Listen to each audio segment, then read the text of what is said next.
Hi అండి. అందరికీ నమస్కారం. Welcome back to my channel. ఈ వీడియోలో ఉద్యోగులకు మరియు పెన్షనర్లకు శుభవార్త అండి.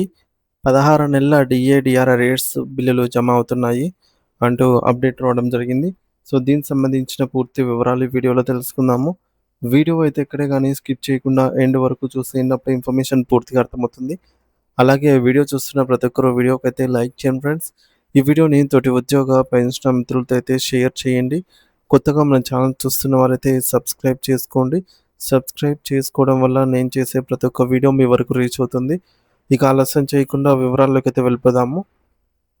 ఫ్రెండ్స్, ఇక విషయానికి వచ్చినట్లయితే భారతదేశ వ్యాప్తంగా ఉన్నటువంటి లక్షలాది మంది కేంద్ర ప్రభుత్వ ఉద్యోగులకు మరియు పెన్షనర్లకు సంబంధించి ఒక అత్యంత కీలకమైన పరిణామం చోటు చేసుకుంది.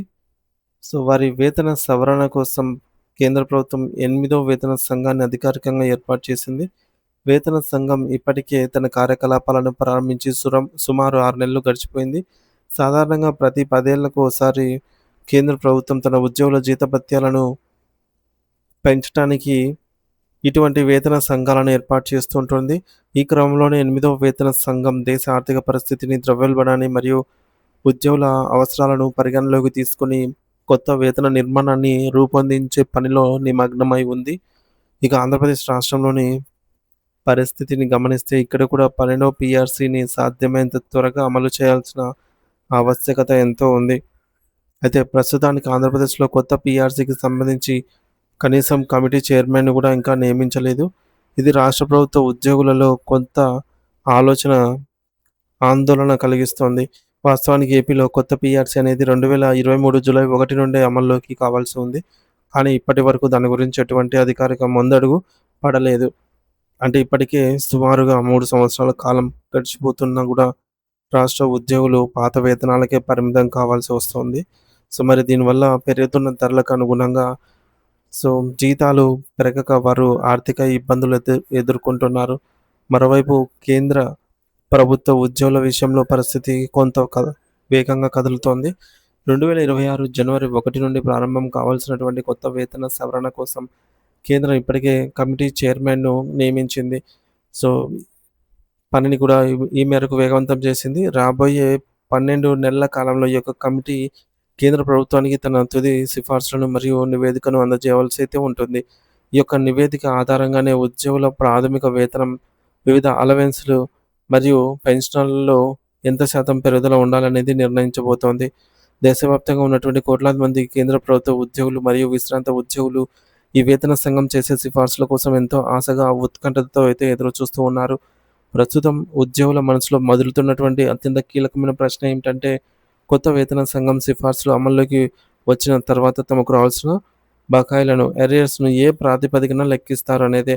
మరి ఈ బకాయిలు ఏ రూపంలో వస్తాయి మరియు ఎంత వస్తుంది అనే దానిపైన చర్చలు జోరుగా అయితే సాగుతున్నాయి. నిజానికి 7వ వేతన సంఘం గడువు 2025 డిసెంబర్‌తోనే ముగిసిపోయిందనమాట. కాబట్టి కొత్త నిబంధన ప్రకారంగా జనవరి 1, 2026 నుండి పెరిగిన కొత్త జీతాల ఆధారంగా ఉద్యోగులు తమకు రావాల్సిన బకాయిలను పొందుతారని భావిస్తూ ఉన్నారు. అంటే 2026 జనవరి నుండి కొత్త జీతాలు అమల్లోకి వచ్చినట్లు లెక్క. కానీ ప్రభుత్వం దీనిపై అధికారిక నిర్ణయం తీసుకోవడానికి కొంత సమయం అయితే పడుతుంది. తాజా సమాచారం ప్రకారంగా 8వ వేతన సంఘం తన తుది నివేదికను ప్రభుత్వానికి సమర్పించడానికి మే 2027 వరకు సమయం అయితే తీసుకునే అవకాశం ఉందని వార్తలు వినిపిస్తున్నాయి. కేంద్ర ప్రభుత్వం ఈ యొక్క కమిటీకి నివేదిక రూపొందించడానికి సుమారు 18 నెలల సుదీర్ఘ కాలాన్ని మంజూరు చేసింది. కమిషన్ తన నివేదికను సమర్పించిన తర్వాత కేంద్ర మంత్రుల బృందం, గ్రూప్ ఆఫ్ మినిస్ట్రీస్ దాన్ని లోతుగా సమీక్షిస్తుంది.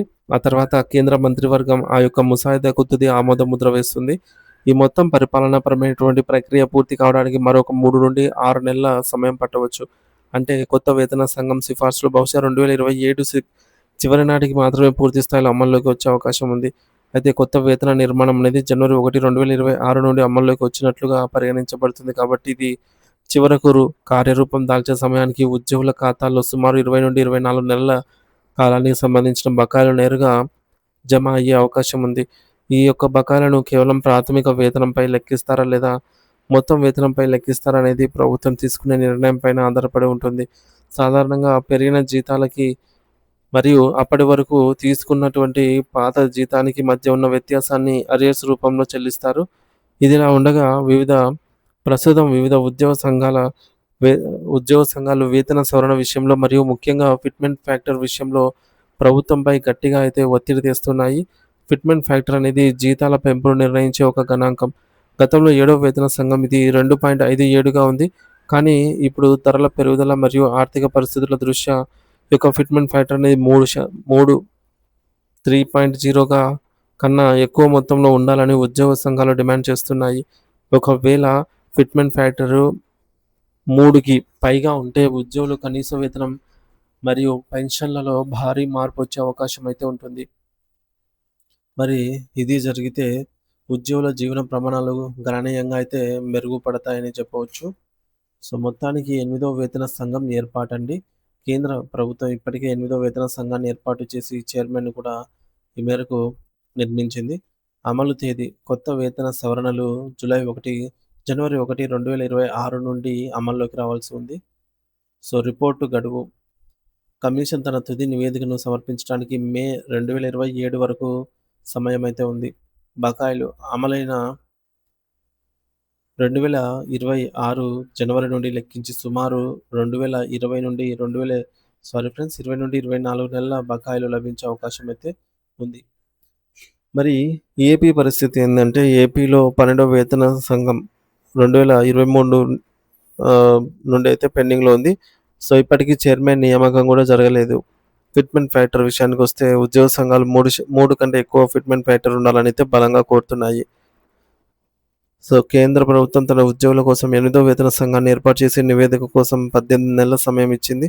2026 జనవరి 1 నుండి కొత్త వేతనాలు అమల్లోకి రావాల్సున్నప్పటికీ పూర్తి స్థాయి అమలు 2027 చివరి నాటికి జరగవచ్చు.